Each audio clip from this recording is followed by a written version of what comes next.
Hi, I'm Dr. Donald DeFabio, and welcome to the Mayor's Roundtable. It's a half roundtable, not a full roundtable, but it is two gentlemen with intelligent conversation. It's Mayor Robert Woodruff. Mayor, thanks for coming out tonight. Doc, it's a pleasure. It is your roundtable, and tonight we're going to talk to you first personally, and then we have a guest, our business administrator is going to come on. But first, let's go over a few things for the roundtable. Last month, you talked a little bit about the reorganization, the new administration. A big topic is the swap.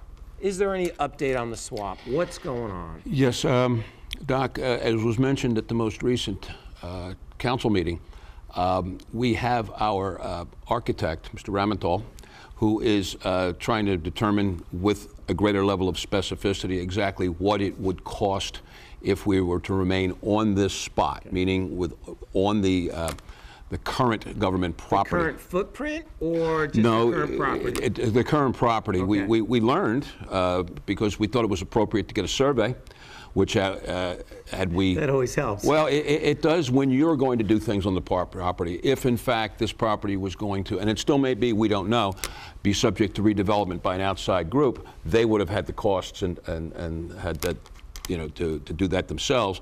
We did it because we needed to make sure that if we were going to build on the property ourselves, that we respected the legitimate boundaries. So it was a good thing we did do that because we made a determination that there are some easements and some issues with respect to the railroad that we need to be concerned with as to where this building can actually be placed on this property. Easements to the railroad as opposed to public service, gas and electric easements? As opposed to them, correctly. And for example, there are very large telephone poles out here, utility poles, which no one seems to ever really realize they're there until you try and park around them. There was an assumption that that property was perhaps ours. It's not. So this was good to know. It simply assists us in being better able to say this is where we can put a building if we're here, or cannot put a building. So how close has Jim Rementhal come to plans on that proposed property? We hope to be able to put that entire issue, when I say the entire issue, come before the people on the dollar value, if you would, the anticipated dollar value, sometime in the mid to end of March. So that would wrap that whole portion of it up and then give us yet another option, if in fact that's what's going to be done. And then we'll be prepared to deal with our planner more specifically, and hopefully by April can get this into a position where we're making a decision. Got it. So we're moving on this pretty steadily then. We're making all efforts. Yeah, absolutely. So in other words, we probably next month we're going to have another update on the swap. Absolutely. All right, so this is going to be one of our topics. Absolutely. I'm going to digress for a second. The Communications Committee, with your blessing, thank you, is reaching out to the community. We want to hear from the community about what they want to hear from you. And as such, we get emailed questions that happen to come through TAP. Tap into. And the current question we have for the mayor this month, here's your $25 pop question, is what about the pilot, P-I-L-O-T program, not baseball, the pilot program that they're doing in Woodbridge? Now, for our viewers, pilot stands for payment in lieu of taxes, where corporations make payments but don't pay taxes or something like that. Is it happening in Berkeley Heights? Is it a way for us to increase revenue and shift funding? Well, what it is a different method of paying taxes. For example, it's fortuitous because that concept, the pilot concept, has come up within the redevelopment scheme. Okay. For example, if one of the options here that is followed is that this property here, or we purchase, or the swap involves us taking the property up at the Little Flower Church, but we take either one of those and convert them or sell them, make them available to a developer, that developer then can, at that point in time, enter into a pilot program. Now what that essentially means is they're front-end loading the taxes, okay, and there's a formula, which is a descending formula that you'll get X amount of dollars early on. And it's nice for the township because we'll be bonding, obviously, under any circumstance. And what that allows you to do is, by front-ending the taxes, it allows you to address your debt structure and surplus structure. So it is something that's that is a possibility. Now, there's There are those individuals who will tell you there's downsides to the pilot, there's downsides to anything. But that is something we are going to look at if, in fact, a true redevelopment, meaning somebody, a third party or an entity takes this property or takes the property up at Little Flower. So it is on the burner, so to speak. Okay, great. Yeah. And there was another question that came in, and it was all about any specifics on downtown redevelopment. Have anything happened in the downtown area that's on paper right now? I'm not sure how much we spoke of at the last meeting between the two of us. I do know that that the CVS, that litigation, as I mentioned earlier, is over, and I spoke to the owner of the property down there. They believe that that should begin sometime in April. Excellent. And hopefully by the end of the spring, early summer, that will be done. Now, at the same time, obviously, we're going to really reconfigure that road that runs between that was part of the that's all part of it. It's going to get widened. There's going to be a light there. We want to effectuate better flow. Excellent. And we'll be doing some things across the street with respect to cutting into that small property across the street where the floral shop is, and the 7-Eleven. So that's still on board, no other changes? No, there's no changes. And that, as I indicated earlier also, will affect the traffic flow in the town, because the intent, once that's done at the CVS, is to cut off some of those manners of egress that go into that mall. And instead, I think there are 3, cut it to at least, perhaps at most 2. More efficient. And have all the flow go in one direction. Great. Great. So hopefully that will assist an ability to get through the town. And at the same time, what we want to do is encourage pedestrian traffic.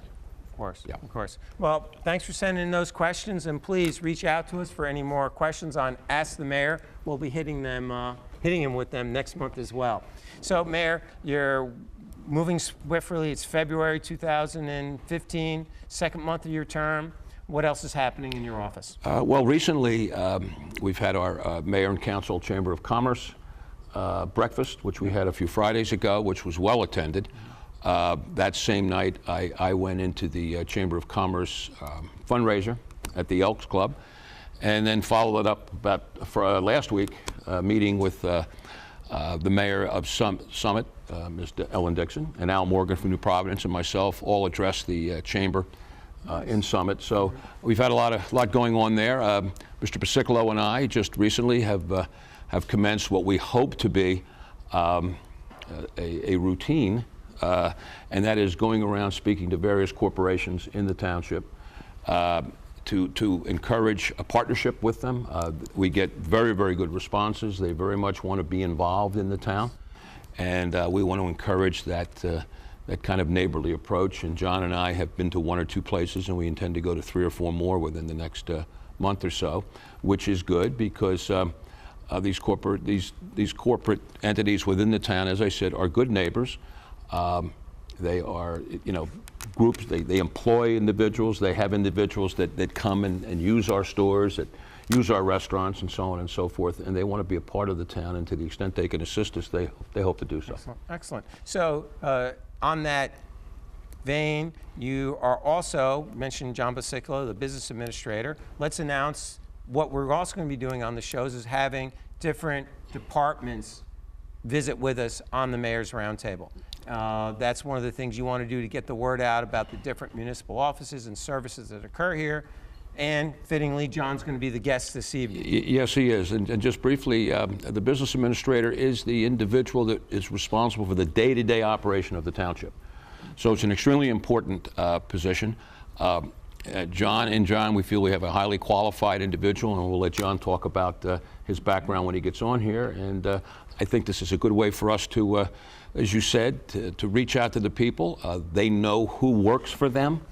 They know who they can go to or need to go to, because they are, like I've always said, they are our shareholders. Got it. So they're entitled to this kind of an approach. So in other words, if there's a little bit of a problem with the river overflowing and some flooding, don't call your office. That's correct. Don't call me, call John. That's how we're going to look at it. Okay? Well, that sounds great. That's a perfect time to take a break. Okay. Mayor Robert Woodruff, I'm Dr. Donald DeFabio. We're going to take a short break right now, come back with the Mayor's Roundtable and our guest, John Basicolo, the business administrator. We'll be right back.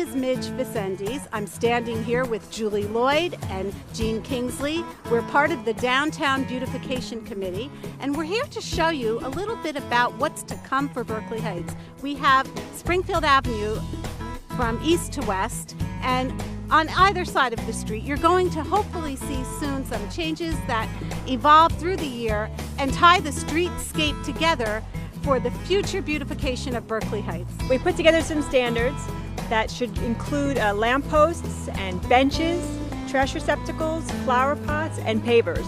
And hopefully, throughout the landscape of Springfield Avenue, that will all be changed. Our goal is when the streetscape is totally complete, you are going to see running from when you enter Berkeley Heights on the west, close to Halls, and when you leave on the other end in the east by the Primrose School, you will see a consistent sidewalk of pavers. You will see the carriage lights lining the street, and intermittently there will be benches and there will be trash receptacles and also bike racks.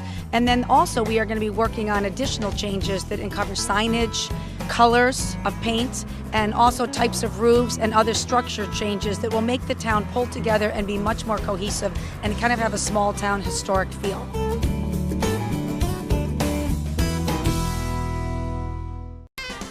Welcome back to the show. It's the Mayor's Roundtable. Mayor Robert Woodruff, I will let you do the introduction for our first guest. And again, this is one of the segments of the show that we'll be rolling out. Different municipal officers and departments will be highlighted. Our guest for this show, you can introduce him. Is our new business administrator, John Basicolo. John joined us this past fall. I would say that it's important, I think, that the people in town understand John is a resident of the town, and I'll let you get into specifics with John as to his business background, which is extensive. To me, it was in keeping with what I think, or where I think townships are going, municipalities are going with respect to leadership in the administrator's position. I personally was looking for someone who, didn't necessarily have just a sole public background in their employment. John has been in the private sector. I just think the way that the fiscal concerns that townships and municipalities are under, you need the kind of scrutiny which I think can best be applied by individuals who have managed businesses, who understand profits and loss, who have dealt with individuals throughout the business process, whether it be presidents and shareholders, on down to the people that work. Sure. And I thought that was important, and I think John has fit that, and he hit the ground running, and he's still running. I hope so. Yeah, We're still gonna keep running. him running. Okay. John, welcome. Thank you. Thank you very much for your time tonight. Pleasure. And I do have one question about what the mayor was just talking about. He said you began in the fall. Yes. So were you business administrator in the fall as well, or just since the new administration came around? When did you officially become a business administrator? November 3rd, I think, actually was the start date. Okay, all right, so he's a holdover. He's a holdover, that's correct, technically.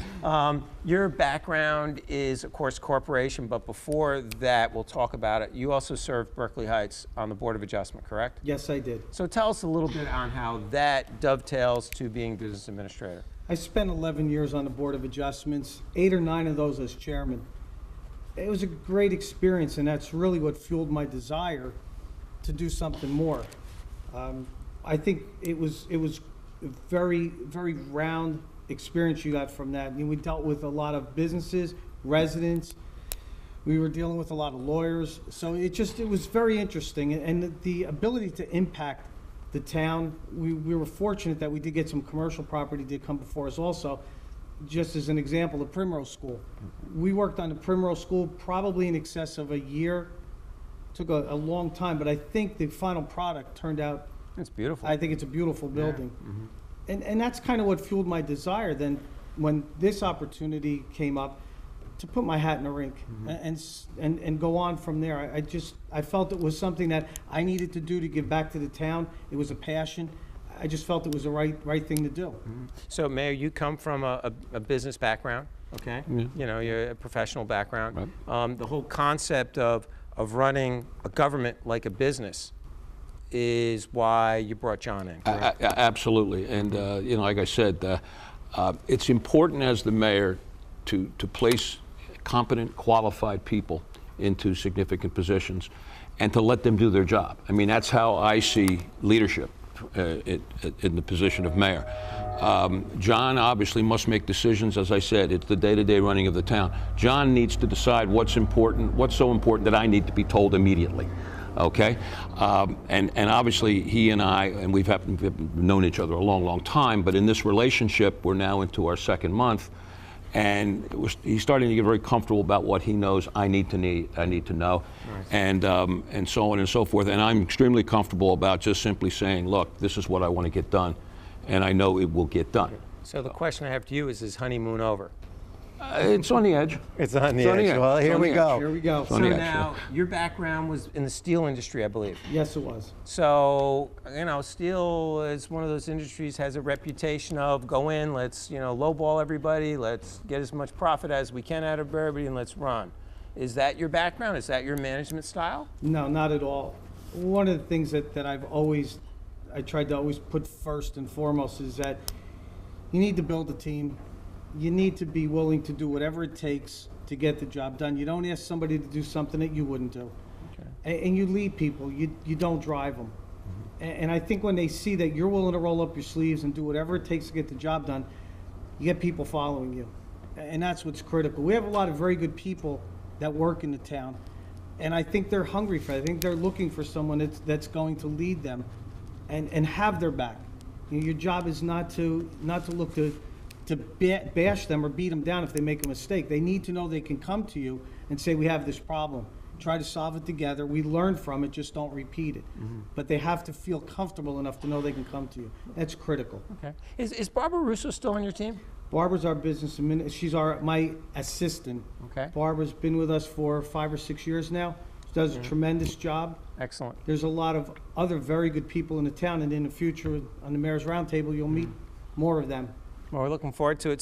So Mayor, if the municipal employees can come to John, have an open communication, what about the residents? Do they fall into that same type of approach to you and to John and to all the people in the Township Committee? Well, I would hope so. Now, obviously, I would implore all residents to, if you have a problem and you can't answer it or aren't sure where to go for the answer, then please come forward to either myself and or John. Now, there may be circumstances where I can ask, and believe me, there have been many times in the last 2 months I've been stopped on the streets in various places, and I end up answering things right then and there. But do you have to tell them you're not speaking officially as the mayor, no, that doesn't work? It doesn't matter what you say. You're still speaking as the mayor. So, but what I have done and what John and I have been working towards is trying to get individuals, if they have issues, to come forward and speak to John. What we're trying to do from a business standpoint is have our employees work their way up through the chain, through the head of their department, over to John. And if individuals come to us with particular concerns, some of them may wish to be confidential, which unless or until we can no longer keep it confidential, we would do so. Mm-hmm. And we want to encourage that. And John has been very good and prompt at getting back. Many of the questions are the usual ones, like there's a 3-foot pothole in front of my house, and believe me, we are doing all we can now. Certainly not the weather. Time in the weather for us to fix these, but those kinds of problems can be brought to John. Speaking of the weather, how are you dealing with, today it's icy, tomorrow it's raining, the next day it's snowy? I mean, road management and maintenance could be a challenge, especially your first year in office. How are you dealing with that? Extremely. Well, funny story. I now look out the window, and if I see it's snowing or we're going to get ice, all of a sudden you start to panic. You're thinking, do we have enough salt?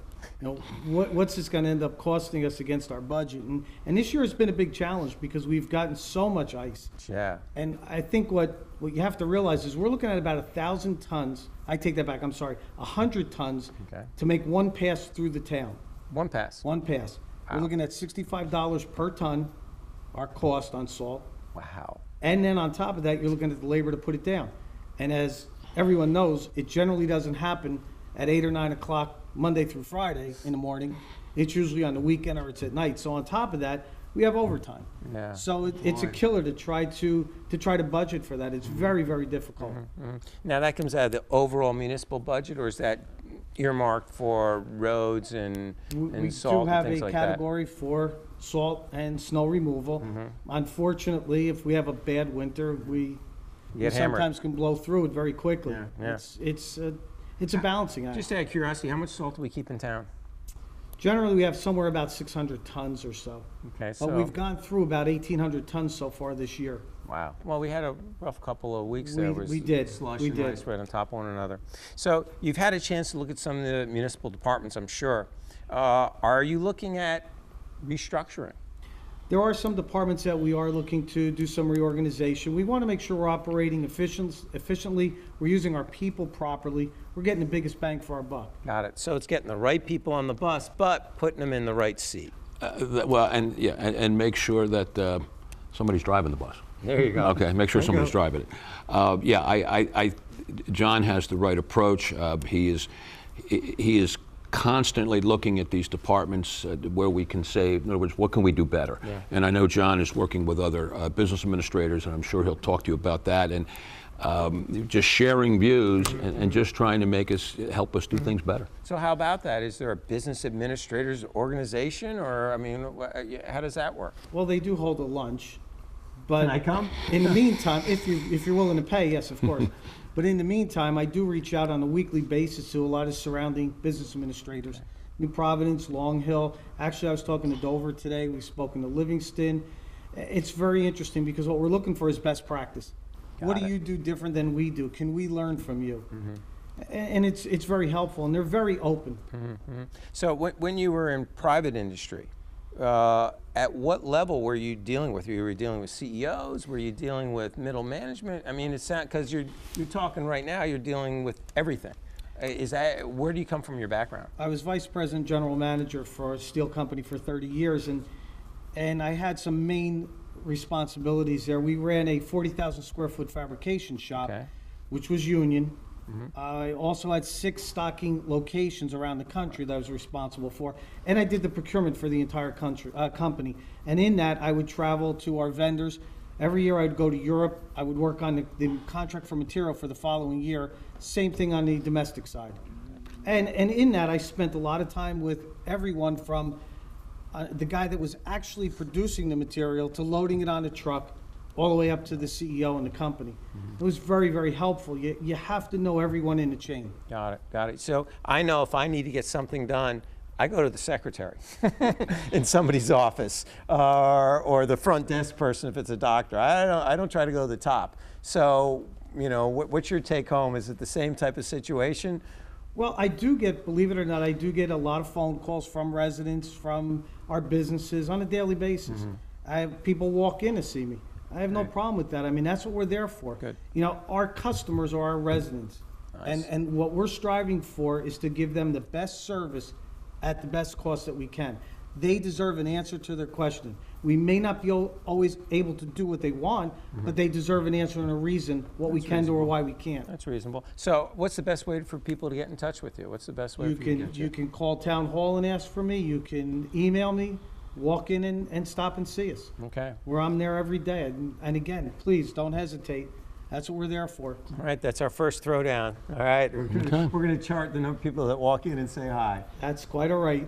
So Mayor, you have a vision of being fiscally responsible, serving the citizens, and it sounds like in a respectful way, okay, giving the respect they deserve.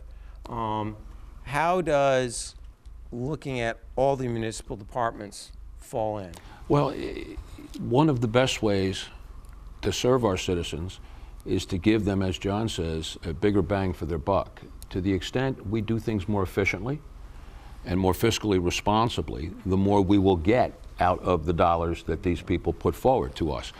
I think for the most part, most citizens in town understand that that we run this government on a shoestring, essentially. We've been through this before about our tax dollars, and we talk about it often, and we need to remind everybody, but most of the people, I think, do realize that it's not easy. I think when it hits home directly to them is when we hear it, all right, which is okay, that's fine. But I think John's approach, if we can do things more efficiently from the bottom up, if we do things from the bottom up more efficiently, then the natural consequence of that is going to be more efficiency and hopefully a better product for the dollars that it's costing us. So that's our goal. It sounds like a great goal.